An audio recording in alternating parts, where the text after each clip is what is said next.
Je me livre. Je me livre. Je me livre. Je me livre, je me livre, je me livre. Vous allez entendre Entretien avec Nicolas Deutsch. Je me livre. Dans quelques heures, c'est les vacances. Je vais partir chez Mamie Chat. Je l'appelle comme ça depuis que je suis tout petit, parce qu'elle adore les matous. C'est un peu leur sauveuse, ma mamie.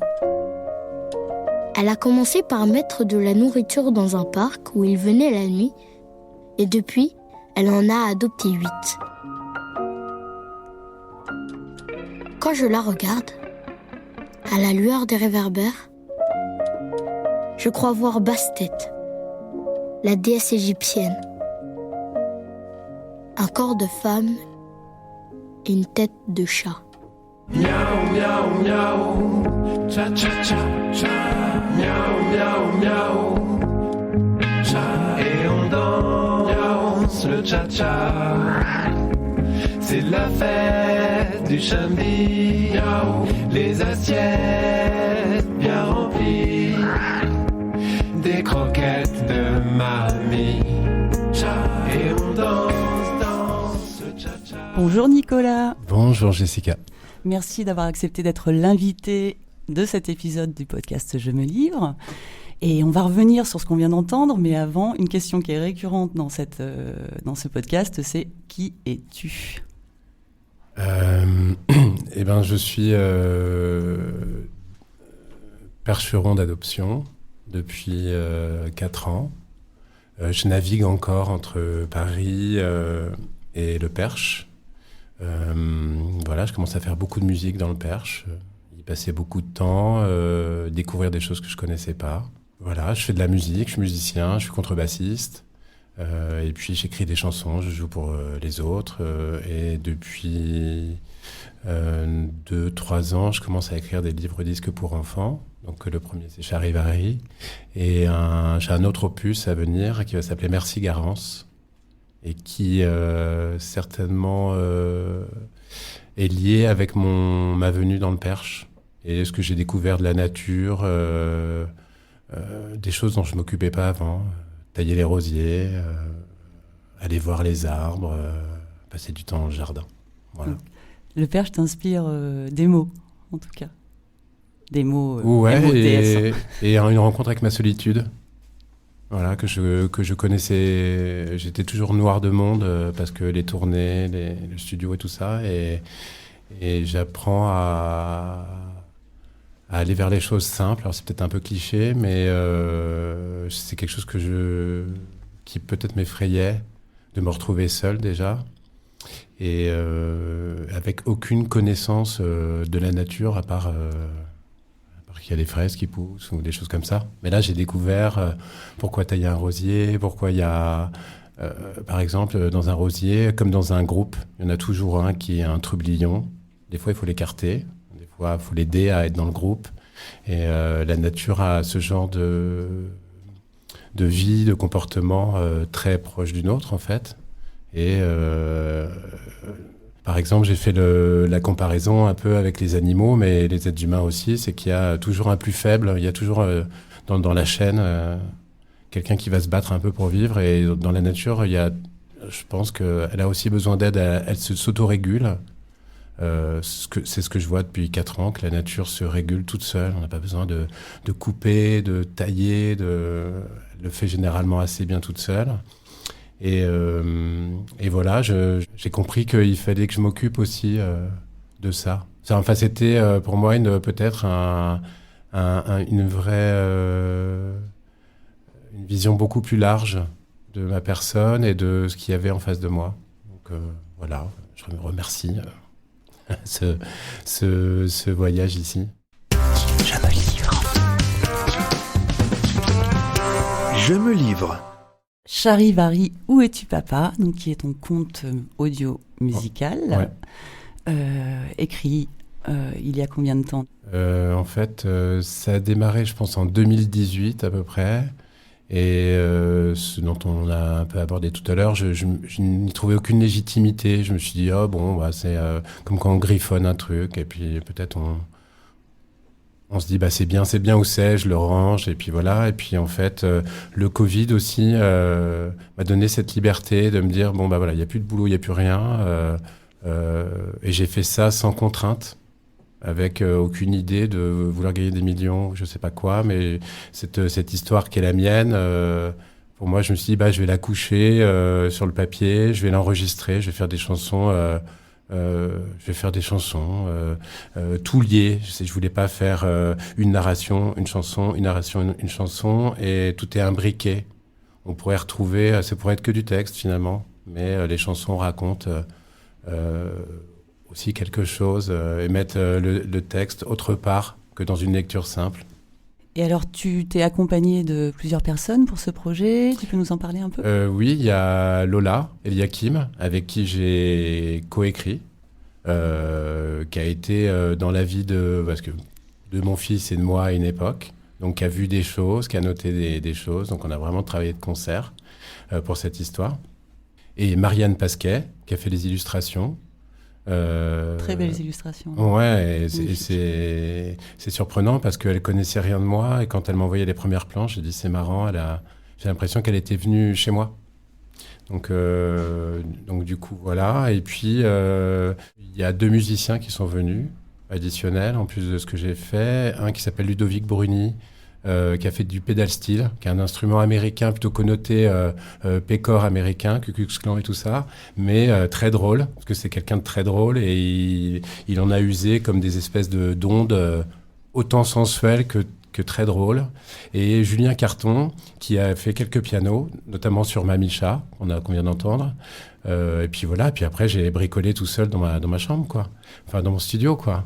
Voilà, ça c'est les gens qui sont venus au début, il n'y avait pas d'argent, donc ils sont venus, et puis ensuite les subventions, parce qu'il y en a quand même pas mal en France, faut le dire, on a quand même pas mal aidé, ont permis de payer le studio, les 2 musiciens additionnels, moi un petit peu quand même, et puis et on a rencontré notre éditeur qui est canadien, et qui a eu un coup de cœur direct, alors que les éditeurs français, c'est pas qu'ils cherchaient la petite bête, mais tout à l'heure, on parlait justement de l'ennui. Mm-hmm.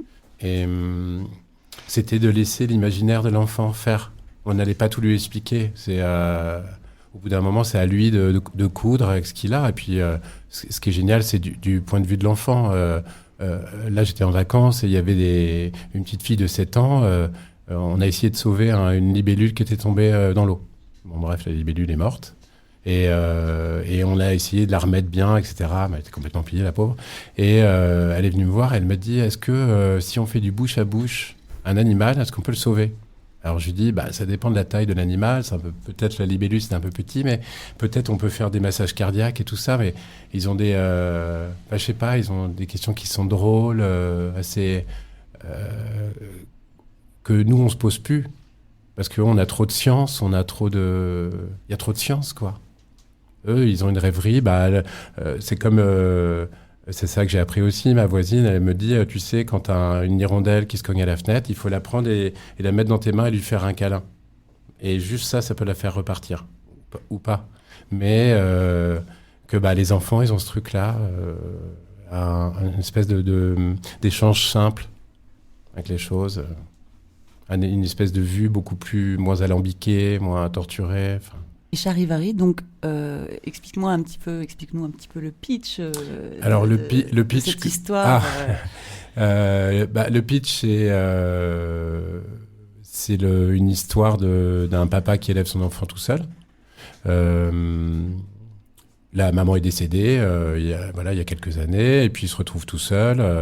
Donc ils apprennent à se connaître, et on se rend compte que l'enfant est très empathique. Il voit bien que son père va pas très bien, il y rentre dans une sorte d'automatisme, et il perd un peu l'acuité des sens. Et pour lui, la vue de l'enfant, c'est que des choses. Je veux pas dire que l'école c'est pas joyeux, mais l'école c'est complètement anecdotique. C'est plutôt Pépito, par exemple, c'est l'épicerie à côté de l'école où ils essaient de temps en temps de voler des bonbons. Ça, c'est marrant. Il y a Mamicha, qui est l'espèce de grand-mère qui a tendance à parler plus aux chats qu'aux êtres humains et qui se fait traiter de folle par tous les gens du quartier parce qu'elle s'occupe des chats. Et puis elle part la nuit avec ses gamelles et tout ça. Et puis la marraine aussi, qui est le week-end de liberté, où on fait des vides-greniers, on va jouer avec les copains. Sur sa moto, tout est permis. Avec le papa, il y a un truc où il essaye, pensant bien faire, mettre des cadres qui sont en fait dans lesquels il s'est enfermé lui tout seul et qui profitent pas plus que ça à l'enfant. Et du coup, l'enfant se dit il est un peu dans la merde, mon père, je vais l'aider. Et il crée par le biais de son ami Anthony, qui est vraiment une personne existante et qui était pilote d'avion, il crée une espèce de voyage par ce biais-là, mais qui était un voyage pour retrouver l'insouciance, le jeu, retrouver le jeu, les plaisirs de regarder, de lever la tête, de pas être dans son ordinateur, de pas être dans son téléphone, d'aller chercher le jardin secret. Le jardin secret qui a été à Mauves-sur-Huisne. Il y a en fait, c'est venu de là. En fait, c'est un mélange entre cette île, parce que je voulais quelque chose d'insulaire pour vraiment détacher le personnage du continent. Et c'est l'île de Djerba, qui a été découverte par Ulysse, qui était l'île des lotophages, des gens qui mangeaient les lotus. Mais surtout, il raconte que dans sa traversée, quand il a posé le bateau, il est resté avec son espèce d'homme de main, et tous les hommes sont partis vivre avec des femmes ou des hommes. Donc il y avait déjà une question d'homosexualité, il y avait aussi une île des plaisirs et du détachement total.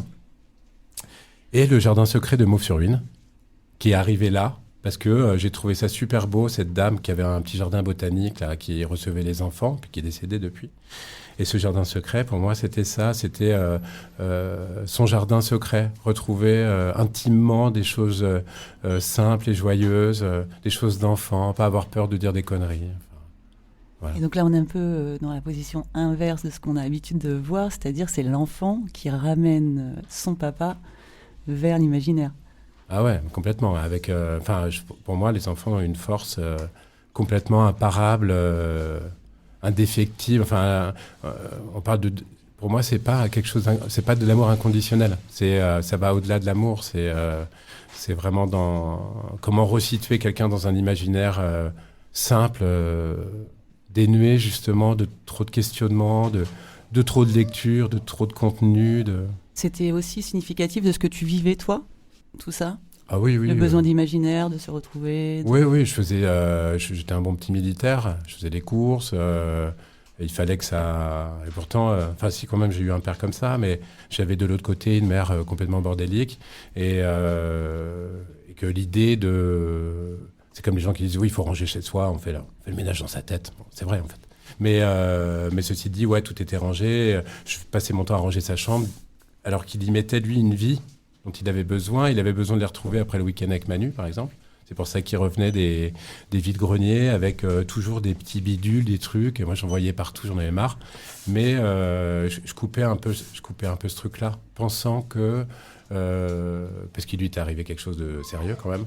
Et du coup, je me suis dit, il faut qu'il ait du cadre. Et en fait, pas plus que ça, parce qu'il est dans une grande sensibilité. Bien sûr qu'il faut ramener ça à ce qu'on vit aujourd'hui. C'est dur d'être un hypersensible dans cette société. Et donc, il fallait le ramener à ça. Et j'avais l'impression que j'étais en train d'essayer de détordre un truc. Et au bout d'un moment, quand je l'ai lâché, et déjà, je sais pas que je l'ai aimé beaucoup plus, mais j'ai compris, quoi. Tu l'as vraiment vu. Ouais. Et comment il l'a reçu, lui Comme un gosse. Ouais, génial. Ah ouais, Pépito, ouais, t'en as parlé. Manu, machin, le rouleau de printemps, Mamicha, voilà, Mamicha, c'est sa grand-mère, et c'est une grand-mère qui est comme ça. Voilà, elle peut parler toute seule. On peut lui parler du décès du voisin, qu'elle parlera de Cricri, son dernier petit chat blanc qu'elle a récupéré. Et qui a besoin de plus d'affection qu'un être humain, parce qu'un être humain, c'est pas bien, quoi. Voilà. En gros, mais c'était le repère féminin de Abel. Il s'appelle Milo, mais Abel, c'est son deuxième prénom. Et voilà, sa mamie, c'est la figure de femme, mais pas de maman. Qui n'a pas été une maman exceptionnelle. Bon, voilà, elle a fait sa vie, quoi. Tu as monté un spectacle après. Ouais. En fait, on l'a créé ici, au Carré du Perche, chez Adèle. On l'a joué une première fois là-bas, et après on a joué en plein Covid à Paris. Donc on a mangé du plâtre, de la chaux, enfin tout ce que tu veux. Donc du coup, on jouait au Théâtre de l'Œuvre, devant une salle, comment on dit, à moitié pleine ou à moitié vide ? Un peu des deux, quoi. Moitié pleine ? Voilà, moitié pleine. Et du coup, on s'est un peu vautré, on va le dire. Mais c'était génial parce que c'était la jeunesse, donc on essuyait des plâtres aussi, nos propres plâtres qui nous ont fait rire. Et on continue à le jouer. Les enfants, tu leur dis, je suis une gommette rouge. Il va se poser la question, il va rigoler, puis après il va accepter. Et du coup, dans mon spectacle, c'était une femme qui jouait le rôle d'Abel. Et que jamais les enfants ont tiqué. Jamais. Et puis bon, il y a eu des soucis. Et c'est un comédien qui est venu. Et par contre, le comédien, quand il se pointe, il dit je vous raconte tout ça, mais je ne sais même pas dire mon prénom. Moi, c'est Abel, j'ai 8 ans. Et là, c'est l'explosion de rire dans la salle. Et là, ils y croient moins. En fait, ce spectacle je pense que c'était la dernière mutation. Donc là, on va dire qu'on est plus ou moins au point avec le comédien, qui est très chouette, très drôle. Il y avait quelque chose de beaucoup plus féminin, beaucoup plus sensuel, que c'est Lola qui le jouait. Et que là, lui, il ramène la dose de conneries, quoi. Donc ça fait rire les enfants. C'est un spectacle... c'est pas Patrick Bruel, quoi. C'est pas sérieux. Voilà, quoi. Le retour des enfants sur ce spectacle, qu'est-ce qu'ils en pensent ? Est-ce que tu as l'impression qu'ils s'évadent, qu'ils partent ? Ouais, en tout cas, ils se marrent. Et je sais que souvent, moi, j'aime bien aller voir les enfants quand ils sortent, parce qu'ils ont toujours... ils vont sortir le truc le plus spontané du monde. Et voilà, des fois, c'est drôle. Des fois, ils me voient. Ils veulent... je dois avoir un accessoire. On a des... Quand on arrive sur l'île, on a un peu le côté aloha. On a des espèces de colliers en fleurs parce qu'on arrive sur l'île, tout ça. Souvent, ils veulent un détail. J'ai des petites oreilles de chat que je mets. Soit ils veulent des oreilles de chat ou un collier. Oh, ils sont drôles, quoi. Non, mais ça a l'air de leur plaire. Les parents aussi, notamment, parce que ça les renvoie à une problématique auquel ils sont confrontés. On parlait de culpabilité tout à l'heure. La culpabilité de laisser faire. La culpabilité de trop être là. De trop vouloir aussi réaliser des choses par le prisme de son enfant, de ne pas les laisser libres ou d'avoir peur de les laisser trop libres, parce que les laisser trop libres... La dernière fois, j'écoutais en voiture une émission c'était France Culture, je crois, sur des jeunes filles qui venaient d'avoir 14 ans et qui avaient leur mobilette. Et c'était génial. Et elle disait, on en rêve la nuit, on est libre... Je sais pas, et puis les parents s'inquiètent, un accident de mobilette, tout ça. Mais elle disait, j'adore l'odeur de l'essence, je me couche avec l'essence. Et puis on voit les gars passer avec leur mobilette quittée. Alors elle disait, c'est quoi une mobilette quittée ? Ils font des trous dans le pot d'échappement, mais ils vont plus vite que nous. Il y avait un sentiment de liberté qu'il faut leur laisser absolument. Et je pense que des fois, ça fait très peur. La liberté, enfin, en amour... que ce soit en amour conditionnel ou inconditionnel, c'est de laisser trop de liberté, ça va où ? En même temps, c'est pas en enfermant les gens qu'on les garde. Je me livre. Je me livre. Donc c'est une évasion poétique et philosophique, je trouve, sur des thèmes qui sont abordés, qui sont quand même des thèmes qui peuvent être assez compliqués à gérer pour des enfants et pour des parents. Ouais. Et est-ce qu'on peut parler un peu de justement ce qui t'a un peu motivé, on va dire, toi en tant que personne, en tant que papa, pour aborder tous ces thèmes de cette façon ? Ça fait énormément référence à l'éducation qu'on reçoit, et qu'il y a des choses c'est comme on parlait, enfin, souvent avec Milo, donc mon fils, on parle des atavismes. Donc je lui dis, il y a des choses tu n'es pas forcément responsable. Je vais pas aller jusqu'au glissement transgénérationnel, mais il y a quand même des choses qu'on se mange toute sa vie et qui nous appartiennent pas. Et j'en fais des frais, moi, de temps en temps. Quand je vois les personnages se pointer chez moi, maintenant, je fais vraiment la police. Donc, je les veux pas. Et du coup, j'avais vraiment envie... alors, peut-être que je me serais trompé sur plein de points, mais il y a plein de points sur lesquels j'avais envie de pas réussir l'éducation, mais réussir à l'aimer. Et avec... voilà, il y a eu beaucoup d'à côté, beaucoup de... Voilà, je me suis trompé. Mais on réussit à avoir une belle relation. Voilà, il a son jardin secret aussi. Et je souhaite qu'il le garde longtemps. Mais j'avais très envie de...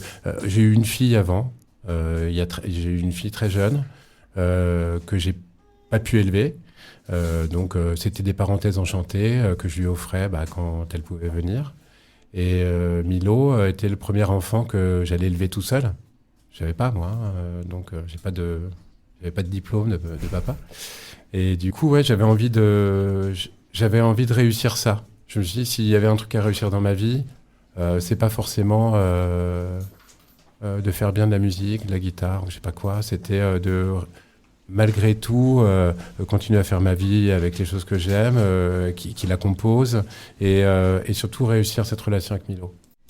Je me livre. Je me livre. Est-ce que tu penses que il est possible justement de montrer aux enfants, quand on est parent, ses faiblesses, ses doutes? Est-ce qu'il y a un moyen de le faire, ou est-ce qu'on est toujours là à chercher à tâtons, à essayer, comme tu disais tout à l'heure, d'être dans un cadre, ou en tous les cas d'en mettre un, parce qu'on ne veut pas justement que l'enfant voit qu'à un moment donné, on peut aussi être débordé par les émotions, par plein de choses. Oui, mais en fait, je pense qu'il faut... c'est maintenant ce que je dis avec l'expérience aux amis qui ont des enfants, là, et je leur dis, arrêtez de répéter 1000 fois les choses, parce qu'ils ne vous croient plus. En fait, vous le dites une fois, si vous le répétez sans arrêt, ça veut dire que c'est pas acté pour vous. Et pour eux, ils se disent, ok, c'est pas acté pour elle ou pour lui. Et du coup, et surtout, il faut savoir s'excuser avec les enfants. Mais pas la petite excuse, il faut s'excuser, quoi. Il faut expliquer. Et j'ai un copain comme ça qui a mis du temps. Et aujourd'hui, avec le temps, il a appris à s'excuser. Il a été super dur avec son fils. Et aujourd'hui, il essaye de rétablir une vraie relation et surtout de s'excuser.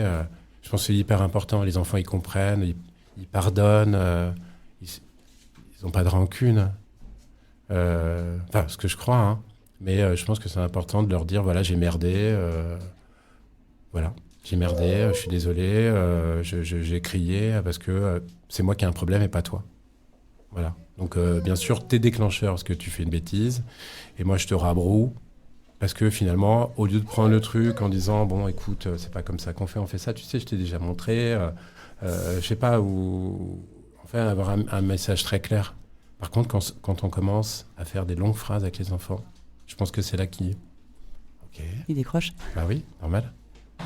Je me livre. Je me livre. Alors, moi, je me suis posé la question quand j'ai découvert ton bouquin, enfin, en tous les cas, ton compte audio. Ouais. C'est que j'ai remarqué qu'il y a beaucoup de papas, enfin, en tous les cas d'hommes, compositeurs, interprètes, qui essayaient justement de traduire ce qui se passe dans l'enfance. Et on avait plutôt un regard féminin avant sur les auteurs de livres pour enfants.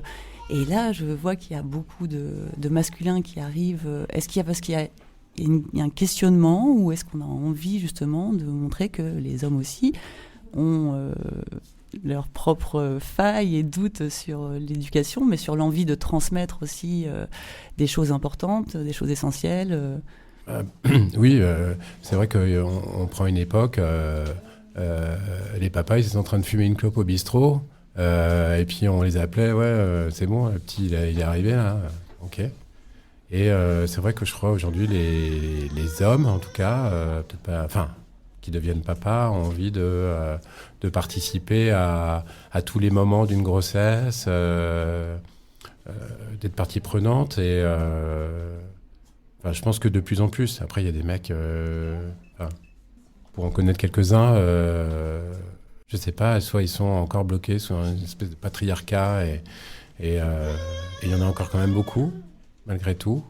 Quand je sors pas beaucoup, mais le peu de fois où je sors et tout ça, qu'il y a du monde autour, des fois j'entends des conversations où je me dis, on n'est pas arrivé, quoi.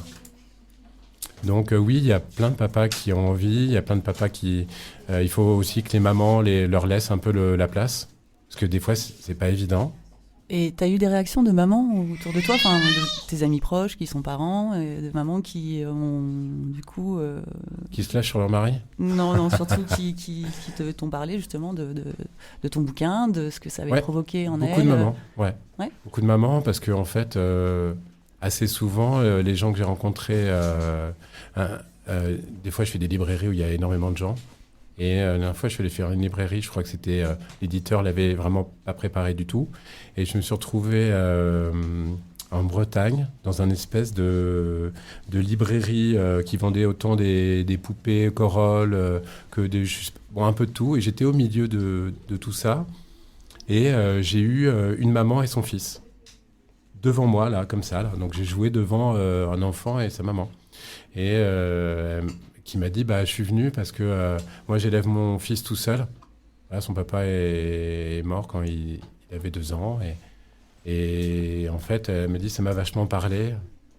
Ça m'a vachement parlé, votre histoire. Et c'est pour ça que je viens. Et j'ai pas eu de... Les papas sont touchés, peut-être plus, plus timides à venir me parler. Mais les mamans, j'ai quand même rencontré beaucoup de mamans qui élevaient les enfants seuls.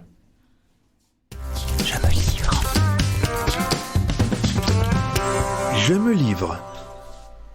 Et toi, quel enfant étais-tu ? Écoute, c'est marrant parce que je regardais les Super 8.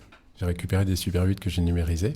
Donc c'était dans les années 72, 13, par là.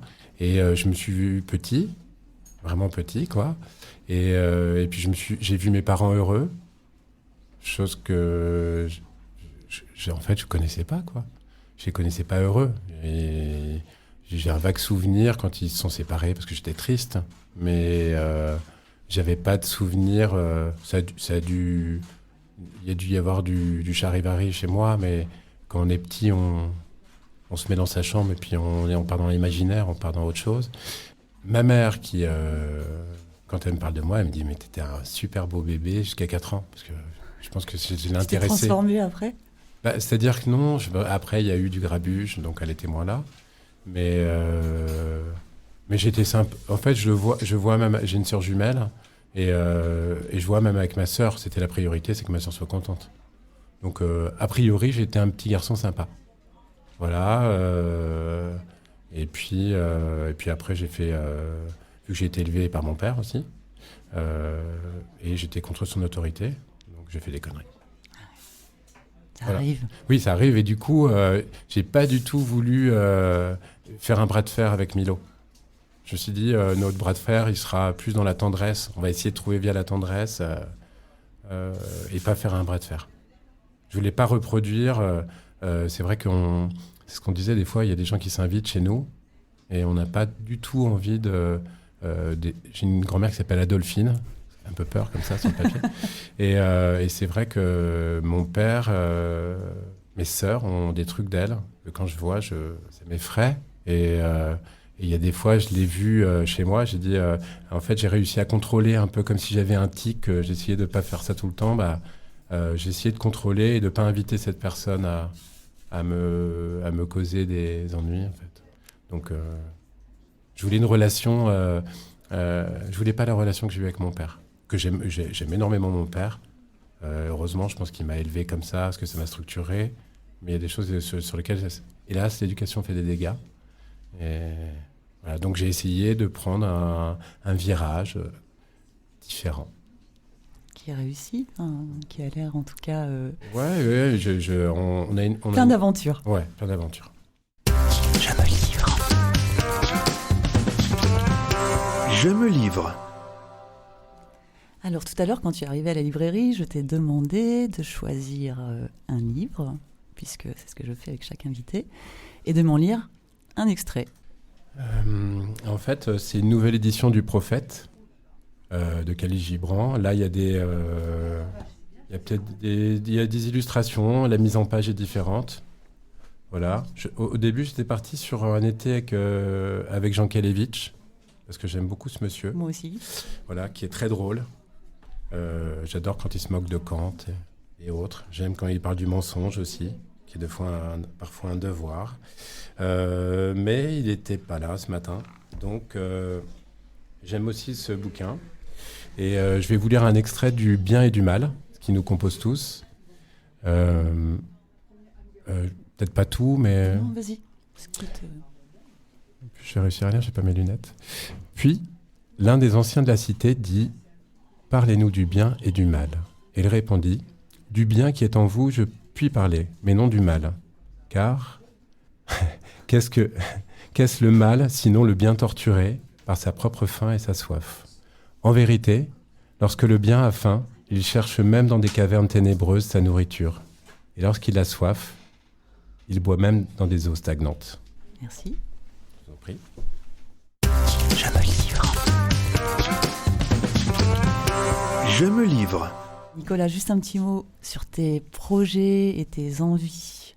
Alors le projet proche, j'ai une petite lecture à Boissy-Maugis le 18 de Charivari, mais Charivari réinterprété par les enfants. C'est-à-dire que... C'est intéressant.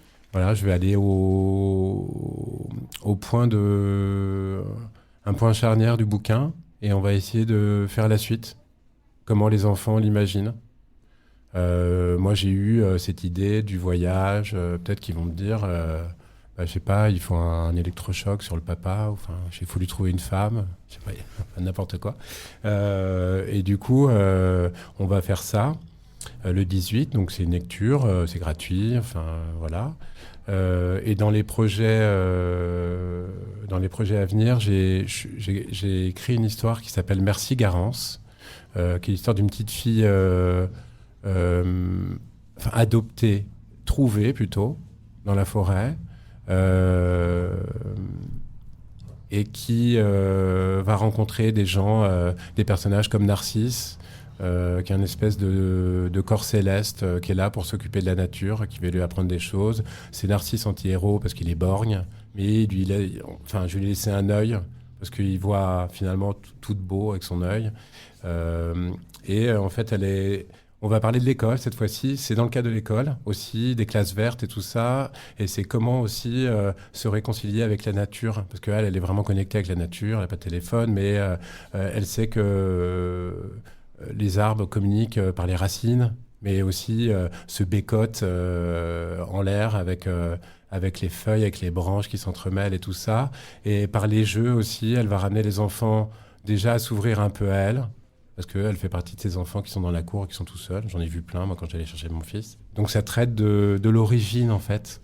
Voilà, avec des chansons aussi. Et puis, j'ai un projet qui sort chez BMG avec une chanteuse qui s'appelle Annika Grill, qui est suédoise. Et c'est un projet de chansons en anglais, voilà, qu'on a composé tous les deux et on est en train de finir. Voilà, dans les projets. Donc là, plutôt concert, plutôt... Et oui, et puis on a quelques dates aussi avec Charivari. Donc une à Nogent-le-Rotrou le 5 décembre et une autre le 16 décembre au Festival de l'Allier, qui est dans le sud, l'Ardèche, tout ça. Bon, c'est noté. Voilà. Merci Nicolas. Je vous en prie. Merci à vous de m'avoir accueilli ce matin. Merci à Marie et sa librairie. Marie, dont on va entendre d'ailleurs le coup de cœur. Je me livre. Le coup de cœur de Marie. Alors, le coup de cœur, il m'est inspiré par ce que je viens d'entendre et par ce que Nicolas a évoqué à plusieurs niveaux, puisqu'il s'agit d'un livre de Sue Hubble qui s'appelle Une année à la campagne. Et moi, c'est un livre qui m'a été offert par une petite fille très chère à mon cœur. Et du coup, évidemment, ça fait écho avec tout ce qu'a dit très joliment Nicolas. Et c'est un livre, en fait, qui parle d'une femme qui, après avoir été bibliothécaire et biologiste, décide de partir vivre en pleine nature dans une région montagneuse des États-Unis, les Ozarks, et qui devient apicultrice. Et ce livre-là raconte très simplement une année type de sa vie. Je vais vous lire quelques mots, les mots qu'a écrit Jean-Marie Leclésio pour parler de ce livre et qui font très écho à ce que racontait Nicolas, notamment au début, dans ce qu'on peut apprendre de l'observation de la nature et à quel point ça peut nous enrichir. Donc Leclésio parle comme ça. « J'ai souvent rêvé d'un livre complet où il y aurait les oiseaux, les insectes volant dans la lumière du matin, les gouttes accrochées dans les toiles des araignées, le ciel changeant selon les saisons, l'odeur de la pluie et le bruit du vent, les cris des animaux. Un livre où on sentirait la chaleur du soleil, le toucher léger des plantes. Un livre où il y aurait des secrets visibles et invisibles du monde, et même des choses extraordinaires et rassurantes, comme la recette de la tarte au kaki. Un livre où la poésie serait comme une respiration, où le langage ferait sa musique familière. Il me semble que le livre de Sue Hubel est ce livre-là. » Bravo. Merci beaucoup et je vous dis à très bientôt. Miaou, miaou, miaou. Cha, et on danse le cha-cha. C'est la fête du chambi. Miaou. Les assiettes bien remplies, des croquettes de mamie. Cha, et on danse le cha-cha. Mamie, les chats et moi, et ça miaou, miaou, sur les toits, miaou. Je me livre. Je me livre.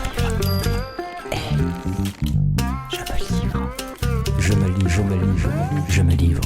Le podcast Je me livre est une production de l'association des podcasts du Perche. Alors merci à Joseph à la technique, Kel et Steph pour les réseaux sociaux et le site internet lespodcastsduperche.com et bien sûr Lio pour l'habillage sonore. Vous pouvez vous abonner au podcast sur toutes les plateformes, nous laisser des commentaires, des étoiles, en parler autour de vous. En plus, c'est une asso. Alors si vous voulez nous soutenir, n'hésitez pas à faire un don. Merci.